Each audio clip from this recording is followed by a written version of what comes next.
and welcome back to My Brain is a Wonderland, the podcast for neurodivergent women and the people who love them. You're here with your host, Emily, for the first episode of Film Fixation.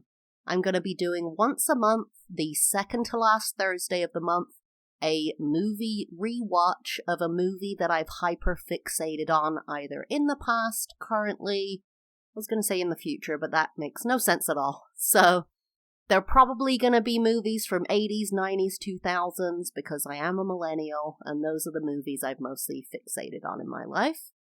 And before we get started, I just wanted to give a shout out to my supporters out there. The whole reason I started this podcast was to connect with more people like me, and to have people like me not feel alone like I have in the past. And I went on to my Apple Podcast page just the other day, and I saw that I actually had a couple of written reviews, and man, did they touch my heart. So I just want to read them real quick and give a shout out to those people who wrote them. The first one is from someone's handle is Cy Gurlicence? Something like that. Sorry if I pronounced that incorrectly. The title is Must Listen for Neurodivergent Women. I relate so much to most of the things in this podcast. It really validates my own experiences. Thank you for sharing. Thank you for listening. I am so happy it's resonating with so many people. This touches my heart in a way, honestly, I cannot even describe. And the second one is by The Rach, so I'm guessing that's Rachel. The title is Clarity. This podcast is fabulous. I feel so much clarity and peace when I listen to her journey with her diagnoses.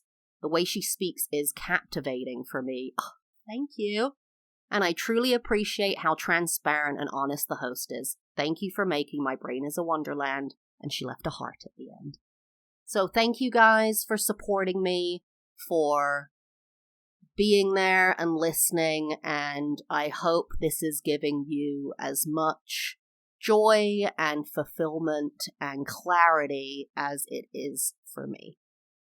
So let's get started with today's Film Fixation episode, because this is probably going to be the longest episode I've ever done, because movie rewatch episodes tend to be pretty long.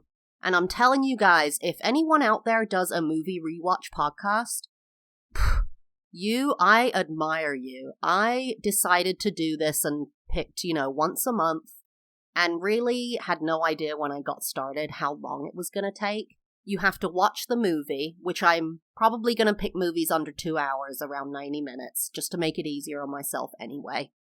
But even so, you have to take notes the whole time, pause the movie, then I'm going to record this and it's going to be really long, then I'm going to have to edit it. Honestly, if you do a movie rewatch podcast and you do it every week, bravo. I so admire you and realize how much work this takes now. So the first episode I'm going to do of Film Fixation today is going to be on the movie, the classic, the heart space movie that I love, Freaky Friday, the version from 2003 starring Lindsay Lohan and the Queen, Jamie Lee Curtis. Before I jump into the movie rewatch, I just want to give you a little bit of a back history on this movie. It's actually based on a book called Freaky Friday. I think it's from 1973, the book. Don't quote me on that. But it was by a US author, a woman, I believe. And in the book, they basically just make a wish. I think they make a wish at the same time, and I think that's how it is in the original Freaky Friday movie with Jodie Foster, and I used to love that movie when I was a kid as well. What I didn't know is that Freaky Friday, the book, is actually based off of another book from 1882, what a throwback, a UK book, and I believe that's called Vice Versa, and it's about a father and son, and they make a wish on a magic stone from India that grants one wish. And there's been a bunch of iterations after that in movies. There's the Freaky Friday movie I mentioned from the 70s with Jodie Foster. There's this Freaky Friday movie. They made another one on Disney that I haven't done. I think it's a lesbian couple. I could have totally gotten that wrong, but From the advertising, I think it's a lesbian couple with kids. I'm not sure who does the body switching, though. It might be the parents, or it might be kids and parents. There's also the movie Vice Versa from the 80s, which I love. And that's more based off of the original book, I think, the 1882 one. It's a father and son. And that one, again, draws on this, I want to say kind of othering vibe and imagery, in that the dad goes to Thailand, brings back a skull or something, like a Thai skull, and that is what makes them switch bodies. So in the original book, it was like a stone from India. Then in that movie, it's a skull from Thailand. And then we'll get into it with this movie, The Freaky Friday from 2003, but they also bring that back into it a little bit, and I'm not a huge fan. They basically decide that it's some kind of Asian, quote, Lindsay Lohan, Asian voodoo. And I really don't like that aspect of it. They could have just done that it was a wish. There's actually a great iteration of this movie called Wish Upon a Star. And I watched that recently again. They haven't remastered it, so it's really fuzzy. But it has Katherine Heigl in it as the main character, and it's two sisters who switch. And they just make a wish. There isn't like some artifact from some far-off country that's really weird and crazy, and so that's what made it happen, this like weird voodoo Asian stuff. So that's one of my, there's a couple of sticklers I have with this movie, and that's one of them. So let's get into it and start with the opening. So the credits start with a bunch of photos and art depictions of mothers with their daughters. And it's that song, I can't even think, the Imagine Me and You, do-do-do-do, do-do-do-do-do-do-do, whatever that song is. It's such a joyful song. I love that song. And it actually ends, the final two photos are real photos of Jamie Lee Curtis with, I guess, one of her daughters. I think she has one daughter. She has a trans daughter, I believe. And I'm not sure. I'm not gonna say, because, I don't know. I don't know completely. But I believe in the photo, you can tell it's a real photo of Jamie Lee Curtis with one or both of her children in each photo. And it's super cute and such a great throwback to put at the beginning of the movie. We open on a gorgeous White House with a double garage. It's not as big as a lot of the other TV houses you generally, or movie houses you generally see, right? Like in Home Alone, Father of the Bride, just these like houses that are redonkulous. And I have a feeling it's because this movie is set in LA. So this is like a rich person's house if you live in LA, right? Like it's big, but it's not that big. I mean, they really made you feel like as a millennial you were going to own one of these houses one day. Well, surprise, my house is just over 1,200 square feet. And I'm not going to say how much I paid for it, but it was too much. So no, I don't think I'll ever live in one of those houses, but it's a dream. And it looks like it's approaching fall. I think some of the leaves are kind of brown and falling off the trees. We see Lindsay Lohan's character, Anna. She is asleep flat out on her bed, and her alarm goes off at 6 a.m., which seems early to me. I don't know, like, when do you have to get to school? I had to be in school in high school by 8:45, I think. Like, that just seems really early to me to get up at 6 a.m. Jamie Lee Curtis, who plays Tess, her mom, Lindsay Lohan, Anna's mom, enters wearing this long-sleeved, like, to the floor, up to her neck, white nightgown. Like, this is a ridiculous outfit for a woman of her age, in my opinion, who lives in LA, who seems kind of cool. I don't know, it's a ridiculous outfit. We see then a montage of Tess. She's meditating, painting her nails. Seems like she's really kind of got it together, that she's focusing on her self-care. She knows what's going on. Clearly her meds have absolutely kicked in. She's been trying to get Anna out of bed. Anna's not going for it. She's classic teenager, cannot get out of bed. Tess heads downstairs, and she has like 5 cell phones, doohickey things. Like, it's a cell phone, like a flip phone. One is clearly a pager. I think the other is a Palm Pilot. You know, those ones that had a screen and you could kind of have a little pen to touch it and stuff.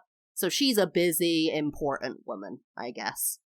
I mean, I don't know. How many things did adults have in 2003? I thought it was just like the Palm Pilot, but I don't know. I guess you need all the other stuff too. We meet Anna's brother, Harry. He's having breakfast, I think, when we first see him, and then we see him in Anna's bedroom, and he wakes her up with an air horn, which, don't do that, guys. That can really wreck someone's hearing. That's no bueno, not a good plan. Yeah, no.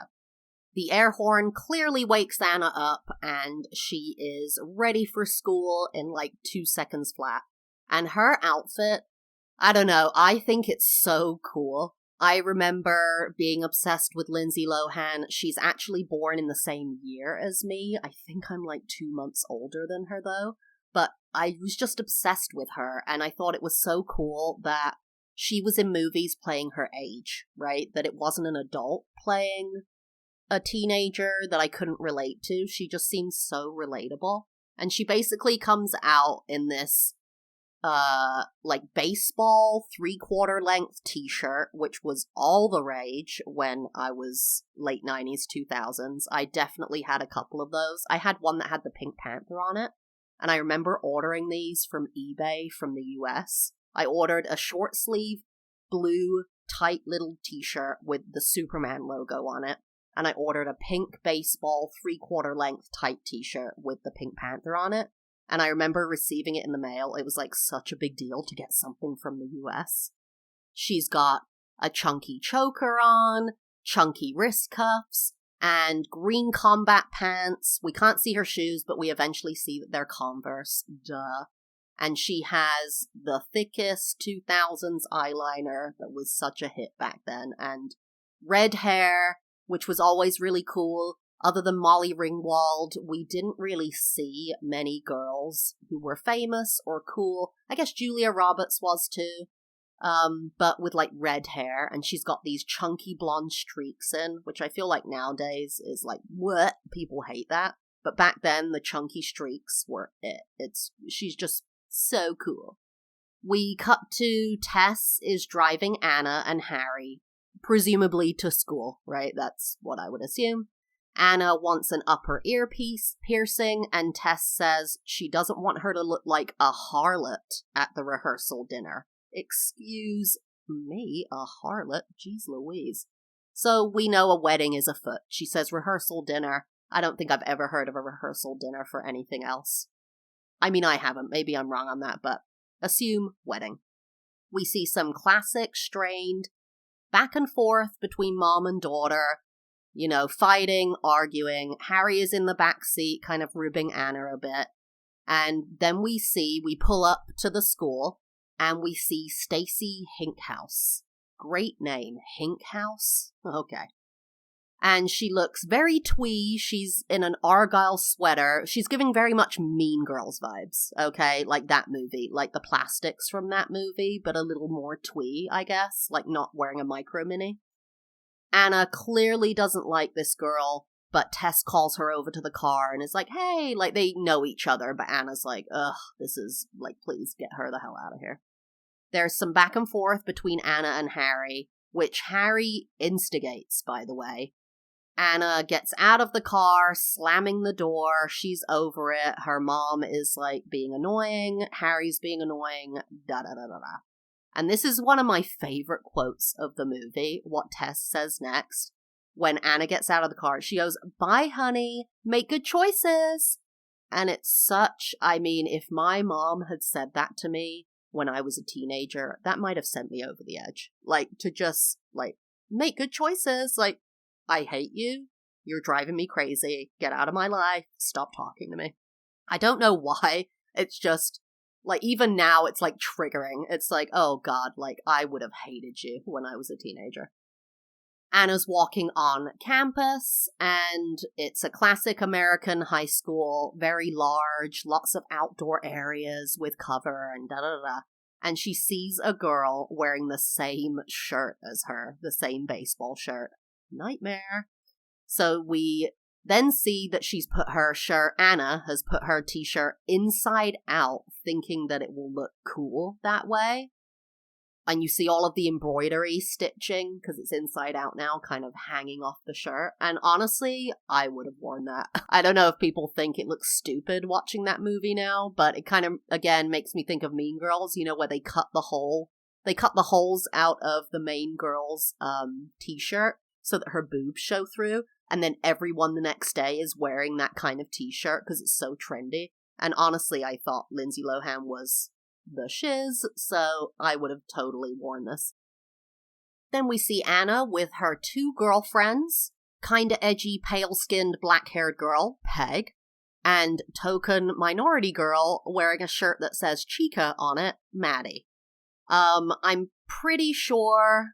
No, that's wrong. I was gonna say Maddie's the only minority other than the Chinese family that does the Asian voodoo, but actually Harry's teacher is a minority as well. So they kind of made some of the minor characters minorities, which is classic 2000s. And what was super common in the 2000s, which I think was their attempt to get away from a lack of diversity, was to make girl squads diverse based on their hair color. And if it wasn't just hair color of all these white women, they'd have one minority. So, for example, in Friends, they have Monica, super dark black hair, Rachel, light brown hair, Phoebe, blonde hair. Charlie's Angels, they have Lucy Liu, who's the minority. She's Asian with black hair. They've got Drew Barrymore with the red brown hair and Cameron Diaz with the blonde hair.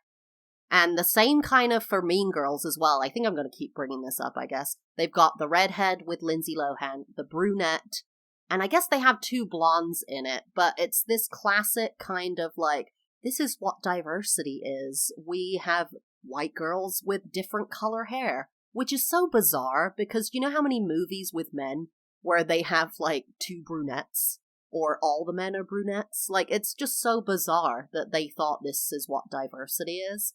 And I remember playing these characters in school. I was just thinking the Spice Girls as well. It was a blonde, a redhead, a brunette, and then a black chick. I think one of the only ones, I'm trying to think now, that had all the same look was Charmed. But Charmed, they were sisters. So you couldn't really have a blonde, a brunette, a redhead. They really had to be all, one hair color.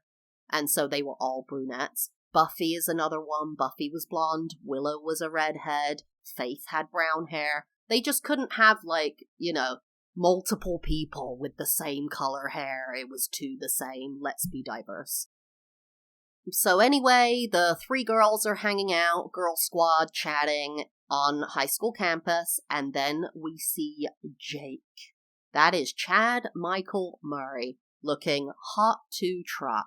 He is a good-looking guy, and I remember back in the day, he was it. I'm not a big fan of blonde guys, that's not really my type, but oh yeah, he was cute as hell. Very tall, he's got that floppy blonde hair, he's wearing a Von Dutch tee, which, if you were going to do a, vintage throwback movie set in the 2000s, this is what he would be wearing. And maybe the girl would have a Von Dutch hat on, trucker hat. Just amazing.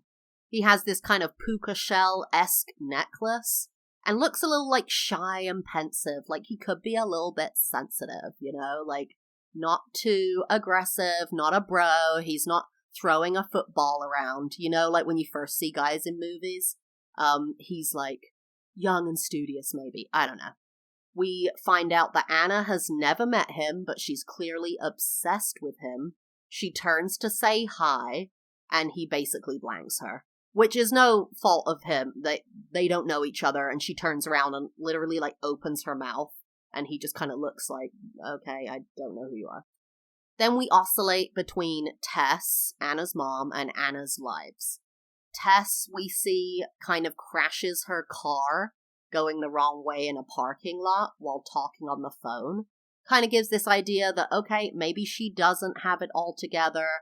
We cut back to Anna. She gets an F on her paper, and Mr. Bates, the teacher, writes preposterous on her, below the F on her paper, which I'm like, dude, the fact that you wrote preposterous is preposterous. Like, that is the most ridiculous statement to put. Like, thanks for the feedback, bro. Like, thanks. And it seems like he might have some kind of vendetta against her. That this is, he's going hard on her. Anna ends up getting detention, and that's the end of that.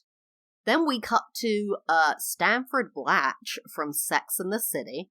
He's sitting on the floor, rocking, humming to himself, and we see Tess show up, and she's actually a therapist, and Stanford is actually called Evan, and he's one of her patients, and he's been waiting for her. Clearly not doing very well.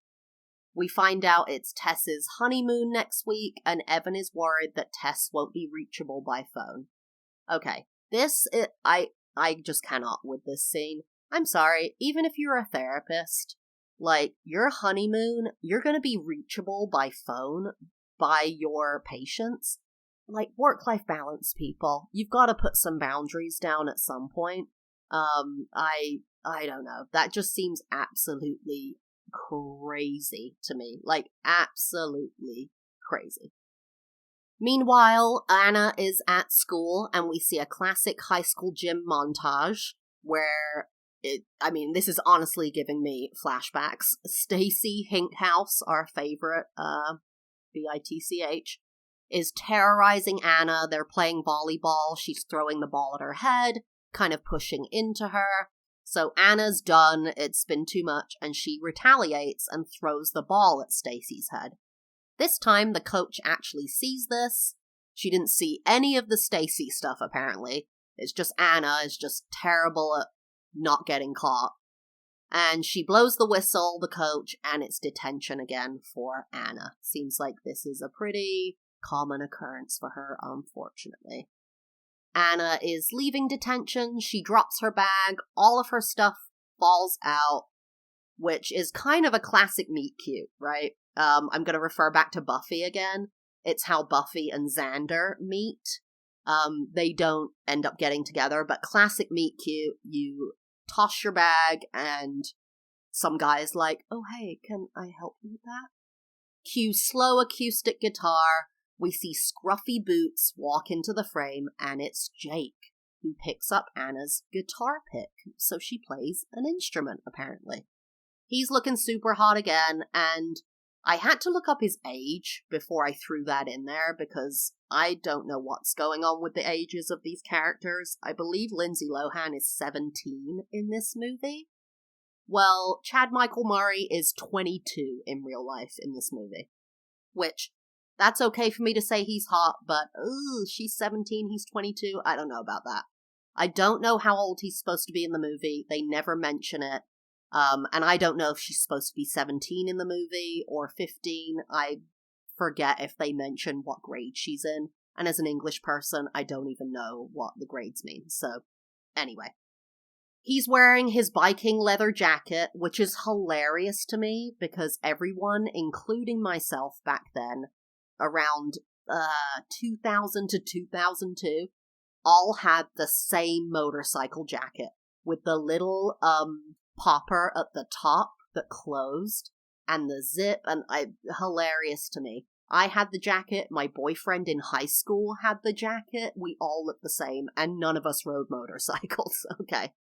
So Jake asks her what guitar she plays, there's some flirting, there's a little bit back and forth. He tells her cute shirt to her inside-out shirt, and Anna says she's in a band. He offers to give her a ride on his motorcycle and hands her a helmet. Safety first, kids. Anna says, I'm good because my mom would kill me. They talk a little bit more, and he says, do you like the Hives? Which, honestly, I haven't heard of that band for years, maybe since 2003. Like, they were huge back then. I remember having their album. It was a big deal.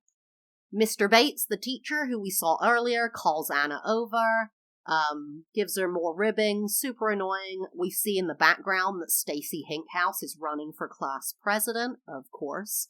And Jake drives away on his motorcycle, and Anna is super disappointed. Anna comes home. We find her brother drumming on her guitar with drumsticks. She's very unhappy about that. A chase scene ensues, and Anna bursts into her garage in a super mood, and we find her band is waiting to practice, and her two friends are there, clearly part of the band, Peg and Maddie. Maddie is the main singer, and Peg is a bassist, bass guitar, I guess, because Anna turns out to be like, I don't know, main guitar, I don't know, the real guitar, I don't know. And the band, they're called Pink Slip, which, what a great name. This song is fire. I think about this song sometimes when I'm just chilling, and I'm like, wow, that song was so freaking good. If they ever had made an album, which I don't think they did, I think they just had a soundtrack with a couple of Pink Slip songs. There's a song in the final credits that's nowhere near as good as this song, but, oh, so good. Anna takes her frustration out and teenage angst out on this and really puts it into her music. She's, pushing hard, singing, playing guitar, it's all like good vibes. Tess comes home, she gets out of a taxi, I think, because, she crashed her car in that parking lot. And she's struggling with grocery bags, which Americans, I never understood this. Why the paper bags without the handles? Why? Why? This is so bizarre. I remember growing up, and there are so many movies and TV shows where the character is carrying paper bags and they burst from the bottom, and it's like a plot device, or it's something funny, or it shows like the person's had a really crappy day and the final straw is your paper bags broke. I'm telling you, everyone in the UK is like, what is that? You don't have to have plastic bags, but why don't they have handles? Like, doesn't Trader Joe's now, they have handles on their bags, or Whole Foods? I don't know. It's just always been so bizarre to me. Anna's brother, Harry, he runs outside, and he has underwear, I think it's his own underwear, it's not girl underwear, tied to his head, like around his face. And you can hear the muffled, loud sounds of the band practicing in the garage. Cut to Anna's grandpa in the kitchen, and that is when we first meet our silver fox, Ryan. He's in some TV show now, or was NCIS? Is that what he was in? I don't know.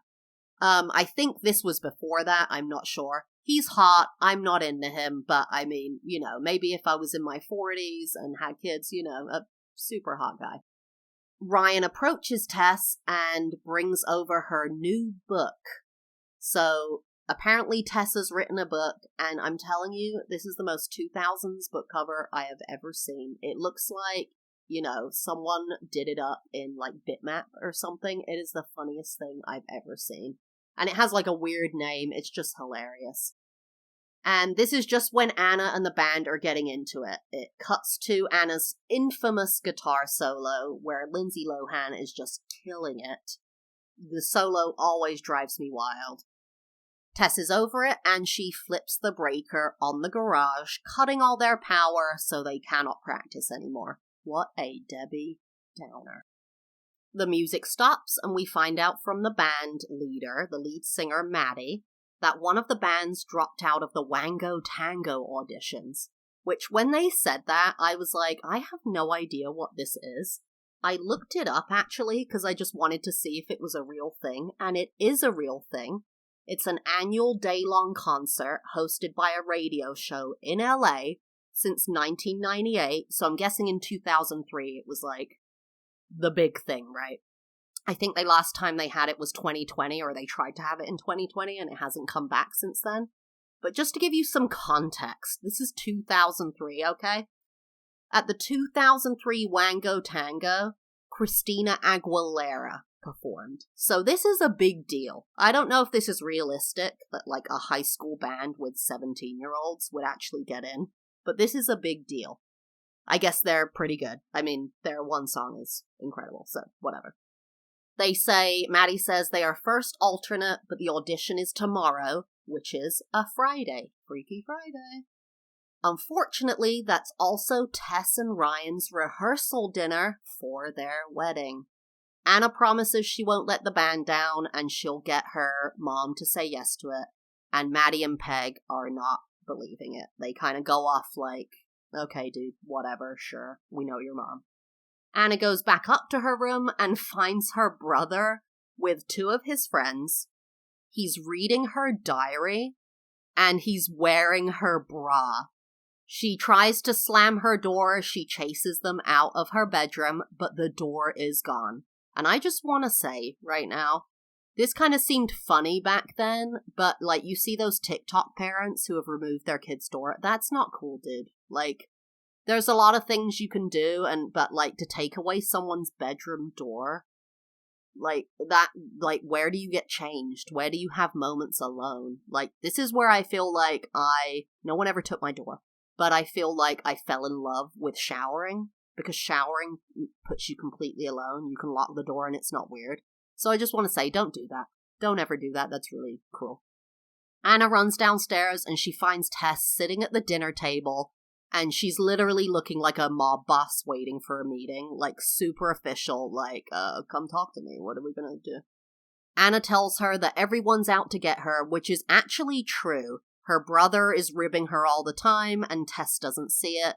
Her teacher is up her butt for no reason, or there is a reason, but I'm not going to say it right now. But Anna's doing well in school, and her teacher, Mr. Bates, is like a nightmare.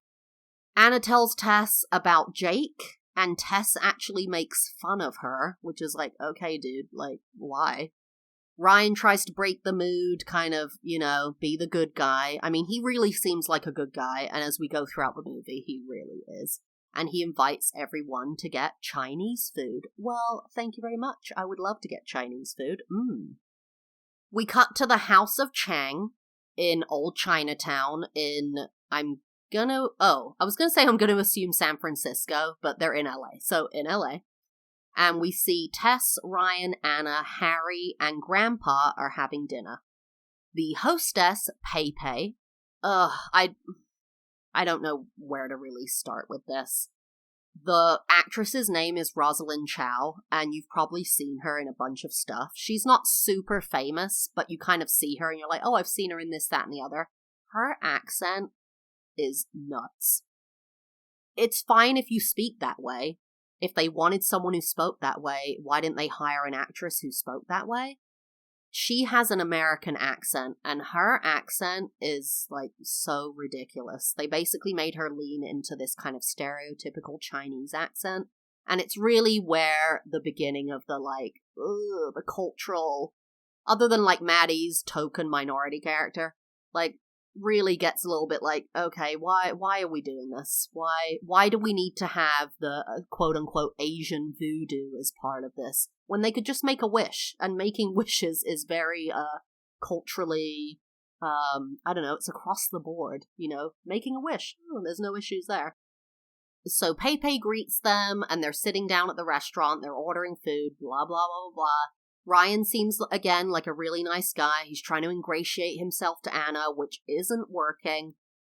And Anna asks Tess if she can go to the audition, the Wango Tango audition, instead of the rehearsal dinner.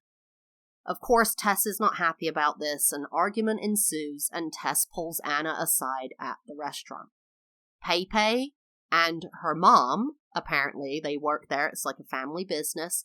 They see the fight, and it looks like the mom is up to something.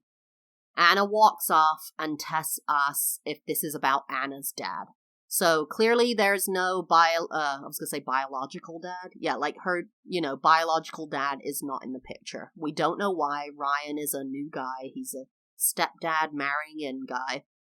And, I really like that about the movie, that they don't stick on this plot point. I don't want this movie to be about how she has daddy issues, this like daddy issues trope. It's really more about the mother-daughter trope, I guess, which I really like. And I don't want it to be like, well, the reason you have issues with me is because of your dad. It's mentioned a couple of times, and there's a moment at the end that I'm going to talk about that's really featuring Ryan. But I'm so glad they didn't like lean into that, to be honest. My dad died when I was very young. You'd know that if you listen to a lot of the other episodes, but I just love that that wasn't like the trope. They're talking, they're arguing, and Tess says, high school isn't that hard. Excuse me? What? I'm not saying it was hell for me, but dude, if you said to me tomorrow you're going back to high school, I would cry. I would literally cry. I don't even know what I would do with that. And Anna says, you couldn't last a day in my high school. And Tess is like, actually, I could. There's a little bit of foreshadowing for you there. They're arguing, and the mother, Pepe's mom, comes over with 2 fortune cookies. It's like, dude, what are you doing? This is not the time, blah, blah. They take the fortune cookies, and Anna shuts herself in the bathroom. They each, Anna and Tess, break open their fortune cookie, and they read the fortune. And here's what it says. A journey soon begins, a prize reflected in another eyes. When what you see is what you lack, then selfless love will change you back. There's an earthquake, which is common in California, so it's not like, oh my god, what happened? Tess and Anna do they hug? I forget, but Anna comes out of the bathroom, they're like, are you okay? Like, that was an earthquake, that's not good. They re-enter the restaurant, and they talk to people, and they realize that no one else felt the earthquake, no one else at the table knows what they're talking about, and they're like, weird. Zoom in to a very suspicious-looking Pepe's mom, and then we see Anna and Tess sleeping in their respective bedrooms. Midnight hits, and they switch bodies. Next morning, we can hear Tess's thoughts, but we pan up to Anna's face. And just for clarity, I'm going to refer to the body from here on out when I'm talking. So if it's Tess in Anna's body, I'm just going to say Anna. And if it's Anna in Tess's body, I'm going to say Tess. Every once in a while, if it's relevant, I'm going to say Anna, who is Tess. Just so we know what we're talking about. Anna is in her bedroom talking with Tess's voice, and she's worried that she passed out in her daughter's room. She's awake, she starts touching her body, going, that's not mine, and grabs her butt, Anna's butt, and says, that's definitely not mine. She sees herself in the mirror and realizes that she is in Anna's body. Harry comes to Anna and says that he's worried their mom is dead. So Anna runs up to Tess's bedroom, only to find her slumped in bed. Anna says it's breathing, like we're watching the invasion of the body snatchers or something. It's hilarious. Anna gets rid of Harry by saying, you can eat Anna's cereal, and Anna tries to poke Tess awake. Which is funny. She says you can eat Anna. I think she says, you can eat you can eat my cereal. Tess wakes up and sees Anna's body in front of her, freaks out, and is like, this is the invasion of the body snatchers. What is going on? Anna says, don't take that tone with me, and Tess realizes in that moment it is her mother. She runs to the mirror and sees Tess's body. Cue the absolute iconic line, oh, I'm like the Crypt Keeper! And they both start screaming. And remember, Tess's wedding is tomorrow. So they start talking about, what should we do? Should we go to the ER? They would think we're crazy. We're going to get sectioned, blah, blah, blah. And then they say, well, maybe we could slam our bodies together. They stand on opposite sides of the room, sprint towards each other, literally slam each other together, and it does not work. They're just in pain. They go downstairs, and they see that they are the only ones affected by this body swap. They realize that the earthquake at the House of Chang was the culprit, right as Ryan shows back up at the house. He's here to pick up Tess to take her to work. And she says, darling, could you, chill for a sec? I mean, there are so many quotes in this, especially by Jamie Lee Curtis. Her delivery, she is stunning in this role. I cannot imagine that they had anyone else on the cards to play this role. She's just fire in this role. Meant to be so good. And Ryan is so understanding. I mean, every time we meet him, it's like, you're a great guy. You really are a great guy. they go upstairs, Tess and Anna says Pepe's crazy mother must have done some Asian voodoo. And I'm like, oh, come on, dude. Like, it's so 2000s, though. It's really one of those things. It's like going back to the 70s and 60s, and you're like, oh, God. You know, it's crazy to say, but this kind of stuff was just acceptable back then. I'm sure some Gen Z would, watch this and be like, geez Louise, what is this? But it was really just acceptable. This was like the stepping stone to inclusivity and diversity, like the inclusion of Maddie with her Chica t-shirt was like, oh, so inclusive. We have a, Hispanic on the team. Like, I don't know what we were doing, but you can't go from all white to completely diverse, so we went through this really strange period in the late 90s and 2000s that no one wants to think about. It just wasn't good. And also, voodoo is from West Africa, and I know that because I was an anthropology major, which this might be the only time my degree has ever been relevant. But the cultural misses just keep coming, and it's one of the things that really ages this movie. But they basically start to discuss how they can kind of fake being each other for the time being. They don't know how they're going to switch back, so how can we, deal with this? Anna wants Tess to see her favorite patient, Evan, the Stanford Latch guy, because apparently Tess has been seeing him every day for 3 years. Dude, I'm not going to judge mental health, but what do you do for a job that you can see a therapist? I'm going to say every day means weekdays. 5 days a week for 3 years? Okay. Do you have the best healthcare ever? Is it free? This is ridiculous. Whatever. Then one of my favorite moments in the movie is they're getting dressed, and Anna realizes that her belly button is pierced. Tess comes in and is like, oh yeah, sorry, I forgot to tell you about that. Anna's freaking out. This is such a 2000s throwback, I swear to God. Everyone was getting their belly button pierced. It was all about the belly button, the, low-rise jeans and the little crop tops. Britney Spears had her belly button pierced. Everyone had it. I mean, if Britney did it, everyone had it, right? And then you see on the wall, shout out to the Emily the Strange poster. Super relevant to the time. I read a bunch of Emily the Strange, not just because my name was Emily, but, And she's literally wearing, Anna is wearing, the most ridiculous outfit. She's wearing these kind of old lady khaki pants. Not like the original rock and roll green ones, but, the kind of ones you, might wear if you work at Home Depot or something. And this blue button-up shirt.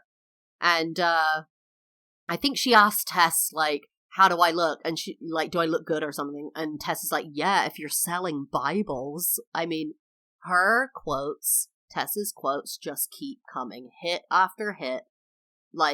I love Lindsay Lohan, but I think Jamie Lee Curtis played Anna way better than Lindsay Lohan did.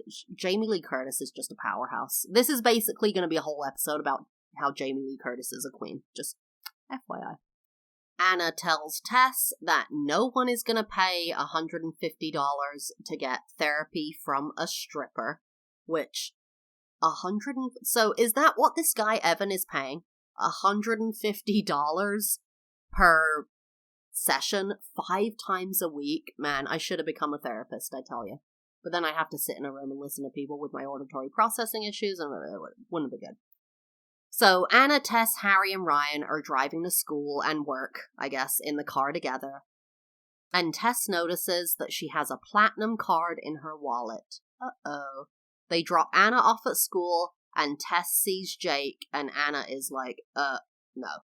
He comes over, Anna is super weird because duh, she's Tess, but it seems like he might have had a moment with Tess or something. Jake tracks down Anna and is clearly trying to get it.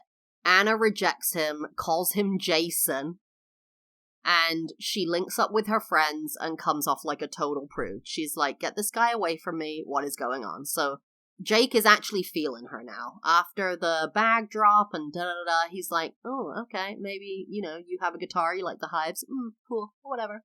Cool shirt, whatever. We then see Ryan drop Tess off at work, and he tries to kiss her. And again, Jamie Lee Curtis, amazing comedic physical comedy here. She says she has a cold sore coming on and is like, nope, don't kiss me, cold sore coming on. Which FYI is HPV, get vaccinated everybody. That's my PSA right there. And then instead of going to work, Tess walks by a store called Pink Ice, which, I don't know why it's pink slip and pink ice, but this is like a 2000s dream. Like, Pink Ice, what it makes me think of the store Wet Seal. Like, who named a store that just, a Wet Seal?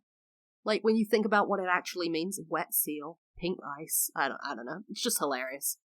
And then we see a montage of Tess buying clothes, getting her hair cut, getting her ears pierced, and then she walks out of another store after this montage looking freaking fire, dude.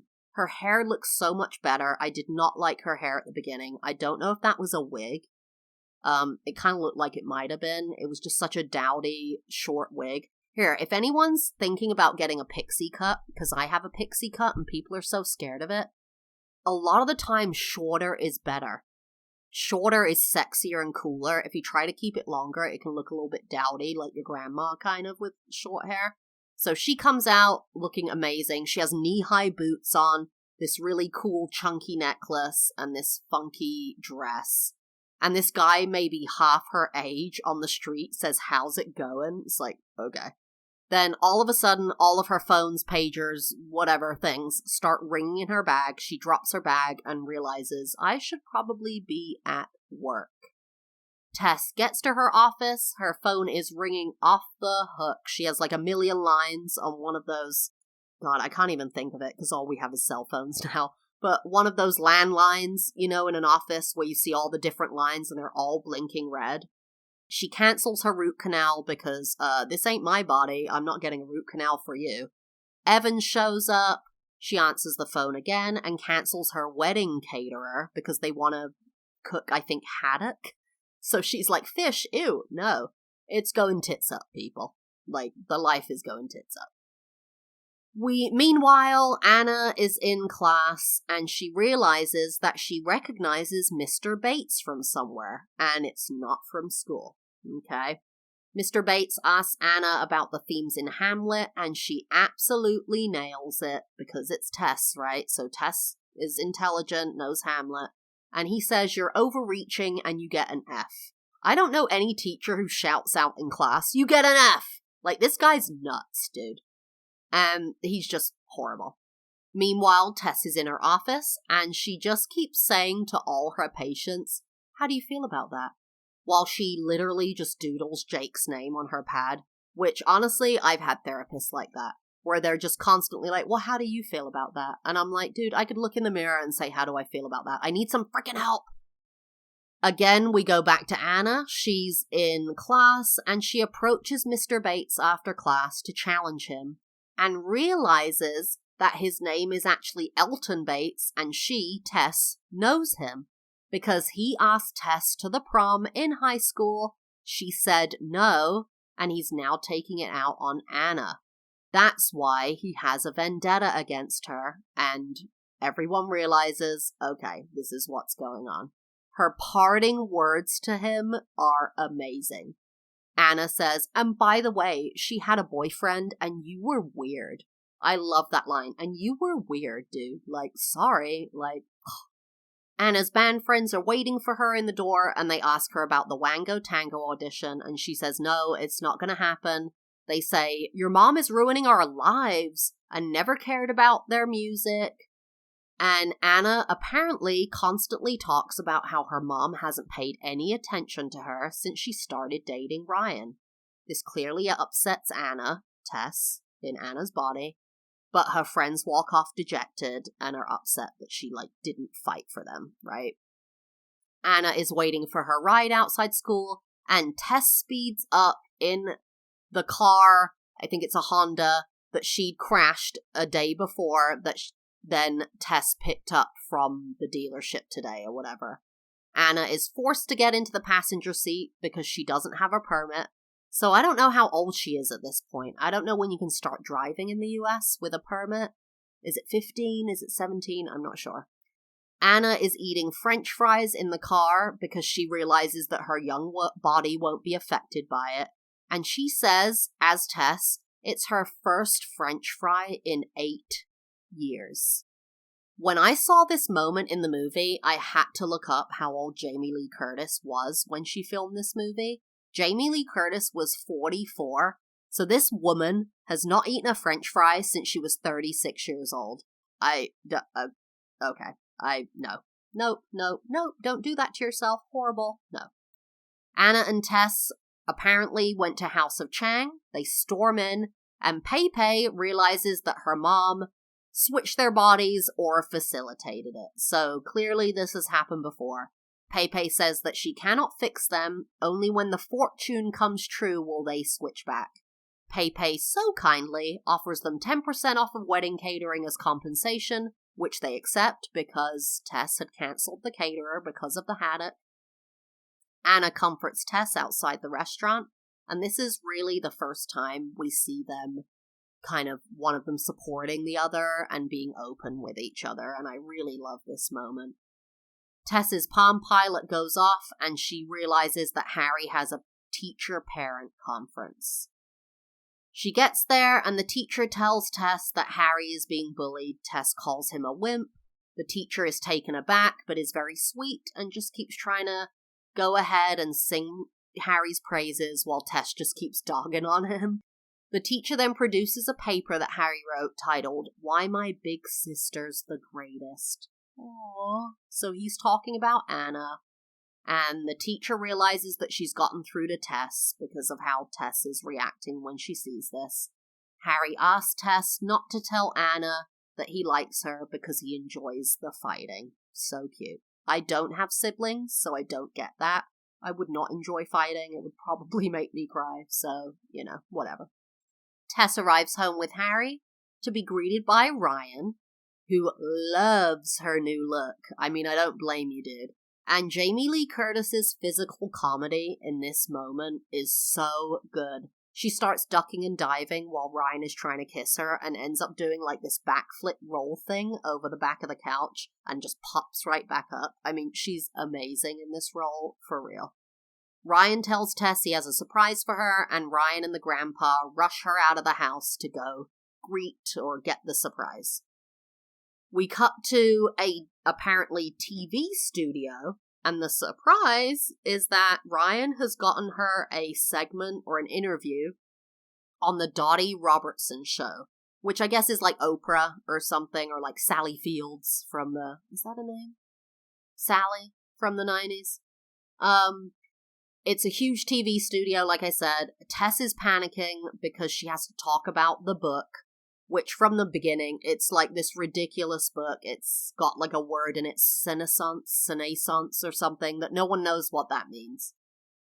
And she literally gets pushed on the stage by a producer. Again, the physical comedy is like prime time. So good. Tess picks up the book on the table, tries to skim it real quick, and she can't even pronounce the title. Meanwhile, Anna has gone into a math test with Stacy Hinkhouse. And she tried to kind of placate Stacy and say, look, we used to be best friends in 6th grade. Why don't we just, like, hang out? This is weird. Let's do it. Stacy's like, oh, sure. Butter wouldn't melt. Come sit by me. They're in their test, and Stacy gets Anna's attention by putting a note on her desk that says, I'm so glad we're friends again. And immediately when Anna looks over at this note, Stacy raises her hand and says that Anna is copying her. Back to detention for Anna, which I think is the 3rd time in the movie. She sees the detention teacher nodding off, so Anna decides to sneak out of the classroom, and Jake catches her. And this is the part where we find out that Jake actually works at the school. Did anyone else know that? I think my ADHD just passed that by when I was a teenager, and all the other times I've rewatched this movie. He works at the school? Okay, so she's 17 in real life. I'm hoping she's 17 in the movie at this point. He's 22 in real life. Is he playing a 22-year-old who works at the school and is now hitting on this 17-year-old? This is the other thing, other than the Asian cultural voodoo stuff, that is like, oh, I don't know about this, guys. This really wouldn't fly. I feel like if they remade the movie as it is, that Jake would be like a senior, right? Like 18. And she would be like sophomore? I don't know what that is. Junior? I don't know. Whatever. Not a freshman, because, that's really young. But he basically offers to help her. Super inappropriate if you're an employee, dude, but whatever. He takes her to the teacher's lounge, and they find Anna's test so that she can change her answers. Like, stage 1 grooming. Like, hello, oh, let me ingratiate you to myself. Whatever. We see Tess back in the TV studio. She's skimming through her book, and the interview with Dottie Robertson starts. She says, "Tell us about your new book." And Tess says, "I wrote it." Everyone laughs, and Dottie realizes this might be kind of a difficult interview, but everything she's saying, the audience is kind of lapping it up. We go back to Anna and Jake in the teacher's lounge, and Anna finds Stacy Hinkhouse's paper, erases all the answers, and writes on it in pencil, "I'm stupid." Huh. We go back to Tess, and she's giving strange responses. Again, the audience really likes it, though. She's loose, she's free. Anna sees the interview with Jake on TV in the teacher's lounge and starts panicking. But we see Jake is actually smiling and seems to actually like Tess's vibe on TV, which is actually Anna's vibe. He calls Tess cool. Like, okay, dude. Okay, so you were into the daughter or whatever for 5 minutes, and now you're into this random woman on TV, like, blah, whatever. Anna asks Jake for a ride on his motorcycle, but he blows her off and says, "You seem different to who I thought you were," because he saw her edit Stacy Hinkhouse's, test. But it's like, dude, you're the one who brought me into the teacher's lounge to, like, cheat. Whatever, Mr. Virtuous. Meanwhile, we cut back to the TV studio and we find out that Tess has been escorted out after signing a producer's butt. It's the same producer that pushed her on stage. It's so funny. She goes to grab coffee, and we see that Jake is at his second job at the coffee shop. He tells Tess that she's great and that he saw her on TV, and they get a coffee together. They're talking about the vines, they're connecting, they're leaning in, they start singing an alt rendition of "Hit Me Baby One More Time," whatever. And Tess suddenly realizes that he's connecting with her and her body, and that freaks her out because she's actually Anna in her mom's body.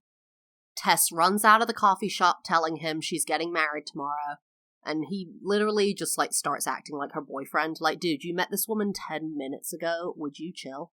He offers to give her a ride on his motorcycle, and we cut to Jamie Lee Curtis gripping this guy's waist so hard and smiling like a Cheshire cat. It's so funny. While they're driving on the motorcycle, Ryan actually sees them and is very confused and starts calling after her. Tess gets home. Anna is already dressed up for the rehearsal dinner, looking great, and she's angry at Tess.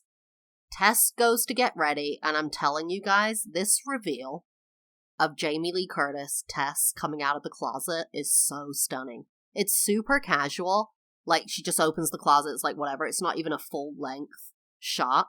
But, man, she looks amazing in this black dress and her new hair. Like, she's super serving in this moment. I really feel that, this is just a love letter to how amazing Jamie Lee Curtis is. Maybe this is what this whole episode is about. Tess begs Anna to let her date Jake, and she says, "Not in Ryan's fiance's body, you can't." Like, ew, duh. They talk about the fact that Anna, real Anna, is upset about Tess and Ryan getting married, but they don't really get anywhere in the conversation. She asks if it's about her dad, and they just kind of are like, "Why won't you talk about it?" Blah, blah. Ryan comes up the stairs and is shouting about Tess riding on Jake's motorcycle. They argue, and Anna steps in to help her mom, which is another moment of this kind of love and support between the two main characters. And Anna says that she actually approves of Jake because he's a really nice guy, which is actually Tess, saying to Anna in Tess's body, "I approve, wink, wink." They head off to the rehearsal dinner, and Jake is apparently outside their house, what's that movie? The one with the guy with the boom box holding it up outside? And he's singing again the Hit Me Baby One More Time, because now that's their song, I guess. And he's a terrible singer. And Anna goes outside and runs at him like a freaking linebacker and takes this guy out so hard, just as the rest of the family are leaving the house so they don't see him. Anna starts lecturing him about liking an older woman, and he's like, "What are you talking about? She looks great," which is not wrong. I mean, get it. Anna argues with him and kisses him to try to, like, snap him out of it, but he's not interested, and she slaps him in the face and storms off. She slaps him to, like, get him to break out of it, not because she's like, "How dare you?" They all get to the rehearsal dinner, and I've only been to one of these before, and it was maybe like 30 people in a private room eating. This rehearsal dinner is freaking insane. It's like the biggest restaurant I've ever seen, and there are so many people there. I mean, it's at least 100 people. It's insane. Peg and Maddie, Anna's friends from the band, walk into the restaurant, and they seem to have some kind of sneaky plan. Anna approaches Tess. She has the fortune, and they need to get away somewhere together to try to switch back to figure it out. So they go to a corner of the restaurant and read the fortune again. They realize that they need to display selfless love. They hold hands. Anna's like doing like an kind of thing, but it doesn't work. All of a sudden, they spot Jake, the saboteur, like, "What are you doing, dude? You just met this older woman like half a day ago, and you're gonna come in and destroy her wedding? Okay, bro, whatever." While Tess is looking at Jake, Peg and Maddie snatch Anna away, covering her mouth to take her to the Wango Tango audition, which is apparently only a block away from the rehearsal dinner. So honestly, I don't even know why this is an argument. Like, you could have gone to the audition for 20 minutes and come right back, whatever. It just seems like maybe this is a sign of the times. We didn't have maps back then. Like, wouldn't you have just Google mapped it and been like, "Dude, we can like be there in an Uber in like 2 minutes, done, boom, whatever. Anna protests because she obviously doesn't know how to play the guitar because she's Tess in Anna's body, and Maddie and Peg whip out duct tape. Meanwhile, Tess jumps Jake at the rehearsal dinner at the bar, literally jumps on him and pulls him behind the bar, demanding to know what he's doing there. He's acting like a lovesick puppy, and then we see that security has apparently captured Anna's band friends. Ryan realizes what's going on because no one told him about the audition. And he's such a stand-up guy. He literally is like, Anna should do the audition. Like, Ryan is such the unsung hero of this movie. Or maybe he's the sung hero. I don't know. He's the hero of the movie, to be honest. He's such a great guy. And I love how they, just made him a great guy. Like, just made it like, he's so supportive, he's loving. He understands that that Tess has kids, that they're in the mix. He's such a great guy. And I can't wait to see, they've talked about a potential sequel recently on social media, or I think that it's even going ahead, or they want it to go ahead. And I'd love to see that, because I bet Anna and Ryan in that sequel would have such a great relationship that is developed. So basically, the girls, the Maddie, Peg, and Anna go off to do the audition. Ryan and Tess stay behind at the rehearsal dinner, and Ryan says he doesn't want to be put in the role of the insensitive stepfather. And Tess, who's the real Anna, realizes that he actually is a good guy, and he tells Tess to go watch her daughter do the audition. It's the right thing. And this is probably the first time that I tear up in the movie. The first time that I'm like, oh, and just tear up uncontrollably. Cut to the House of Blues, where I guess the Wango Tango audition is happening, and the place is packed. Anna is panicking backstage, her band tries to support her, and this is another thing, they really are pretty good friends to her. They really are all about, like, pushing her forward in what she loves and what she wants to do. And they tell her even that they'll still love her even if she blows this audition, which it's like, well, that's likely. And Anna says, how hard can it be? Oh girl. Yeah, it's gonna be hard. Tess is in the audience at the Wango Tango audition, and Jake shows up again. This guy. Now it's time for the ultimate debut of Pink Slip. Anna looks terrified. They start playing, she's trying to strum, kind of, and it comes out, like, at first she's not doing anything, and then she's like, I'll strum the guitar. And if you strum an electric guitar and you don't know what you're doing, it's kind of like playing the violin when you don't know what you're doing. It's so loud and so crazy.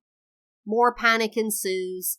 Jake is watching from the audience, and Anna runs off stage because she's panicked to find Tess waiting in the wings. Tess tells Anna, I've unplugged your guitar, so all you have to do is fake it like Keith Richards from the Rolling Stones, and I will play off stage for you, a la Singin' in the Rain. And if you don't know that reference, after this episode, go watch Singing in the Rain. It's amazing. So Anna goes back on stage with her unplugged guitar. She's lightly fake strumming, but still looks like absolutely terrified. But Anna's solo that we saw in the garage at the beginning of the movie is about to kick in, and her entire band is staring at her like, dude, this is the crux of the song. Like, you need to do this. And this part of the movie sends me every time over the edge, emotionally, vibrationally. I don't know, I can't think of any other Ali words, but oh my god. Basically, we hear the craziest guitar riff ever. Anna snaps her head, and we see Jamie Lee frickin' Curtis whiling out on a guitar. Every time this happens, I immediately tear up. Like, you hear the row, and I just tear. Like, it happens. I don't even know why. It's just so emotional, and the music just gets me. And Jamie Lee Curtis looks fire in this moment. Her playing face is one of the best guitar faces I think I've ever seen. And it's just, oh my god. This might be, like I said, a whole episode just about how I love Jamie Lee Curtis and have a crush on her. She's amazing. The crowd goes wild, and Anna starts doing the craziest fake playing of a guitar or anything ever that I've ever seen. She's like 50s hopping while cheesy smiling. She doesn't even have her fingers on the strings. It's amazing. Jake screams from the audience, Anna, you rock! Okay, so he's sold. He's like, Anna, Tess, I guess I'm on Anna now. Whatever, dude.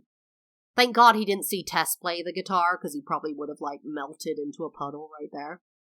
Backstage, after the audition, we hear from some guy off camera that you're in. I don't really know what that means, but I guess it means they're performing at Wango Tango with, I guess, Christina Aguilera. Anna tells Tess that her music is great, and they both run off stage to go back to the rehearsal dinner, just as Jake runs backstage, closely missing them. Anna sees Ryan at the rehearsal dinner and is teary. This is really, the emotion just keeps building here. Because Anna knows, Tess is in Anna's body, Anna knows that they can't go through with the wedding while they're still in each other's bodies. Like, I'm guessing he's going to expect sex the wedding night, or, you know, you're going to have to kiss at the wedding at least. It's been a day and they haven't kissed or anything, so, you know. So Anna tells Tess to tell Ryan that they need to postpone the wedding. And I love this line. Anna says, if he loves me like I think he does, he'll understand. Oh, you hear that? I just, like that, I'm just even thinking about it, that teared me up. Like, oh, this movie is so good. Tess agrees and walks over to the table with Ryan. But instead of actually pulling him aside and talking to him, she calls for a toast by, you know, knocking her knife on the cup, on the glass. Anna realizes that Tess is going to go through with the wedding. And this is actually the first time that we really hear what happened to Anna's dad. Tess talks about how he died a few years ago. She gives this amazing speech, basically talking to Anna the whole time while they're both tearing up. She calls Ryan special, and right at that moment, when she finishes her speech, another earthquake happens because she has committed an act of selfless love. Everyone in the restaurant feels it because they're both in the room there. The fortune is fulfilled, and they switch their bodies back. Anna, who is now the Anna, so when I refer to Anna now, it's Anna as Anna and Tess as Tess. Anna welcomes Ryan into the family, and she grabs a glass and makes a little speech as well. we cut to, Tess and Ryan kiss at the rehearsal dinner, which cuts to their wedding day and their kiss. Anna and Tess lovingly look at each other on the wedding dance floor, and it's a really gorgeous outdoor wedding, really cute, garden LA wedding. Tess thanks Anna, and Anna tells her that she loves her, just as Jake walks back into the wedding. Okay, great, honestly, back in the day, I thought this was, such a great love story, and now I'm just how old is this guy? You work at the school. What's happening? I don't know. And also, you, loved my mom for 8 hours. You're so fickle. But whatever. Maybe he is really young because he's so fickle. I don't know. So he says to Anna, Jake says, I feel really stupid. Yesterday was freaky. So the wedding's on a Saturday. And he wants to start all over again. They dance at the wedding. Anna's clearly sure, whatever. And Jake talks about their kiss, but Tess was in Anna's body at the time, so she's remind me how that goes again. They smooch. But seriously, give me some clarity on these ages. I don't know. Meanwhile, we see Harry and Grandpa, they're arguing. Grandpa wants Harry to go approach some, child. Harry's a child. And they start arguing. House of Chang, Pei and her mom are at the wedding because they are the wedding caterer now. And the mom approaches them with a couple of fortune cookies. No! Someone rein this woman in, dude. Poor Pei is just what is my mother doing? That's the other thing. Why is this woman so obsessed with this? I don't know. Pei sees what's happening and runs literally screaming at Grandpa and Harry and tackles them just as they are about to open the fortune cookies. She picks them up and sees that they didn't open the fortune cookies, so she saved the day. And we're left with an awesome final credit scene where Pink Slip is playing at the wedding, but it seems more like a real performance because Lindsay Lohan breaks the fourth wall by actually looking at the camera. She's barefoot in her lilac, satin outfit for the wedding. It's very cool. All I will say is that the song in the final credits is nowhere near as good as the, song that is used throughout the movie. It's very blah. So I don't know who wrote the songs, the Pink Slip songs, but that first one is fire. It's everything. And that's the end of the movie, guys. That's my lowdown of Freaky Friday from 2003. The good, the bad, the ugly, and the in-between. And next month, on the second to last Thursday of October, I'm going to be rewatching and recapping Scream. It is one of my favorite movies. It is the first horror movie I ever watched, and the true one that I really love. It's from 1996. If you haven't seen it, watch it in October before I do the episode. I'm actually planning to watch Scream 4 on October 31st as a tribute, and I can't wait to be back again with you. Don't forget, we're every Wednesday, regular episodes, every month, second to last Thursday, Film Fixation. I'll see you again on My Brain is a Wonderland, Season 2.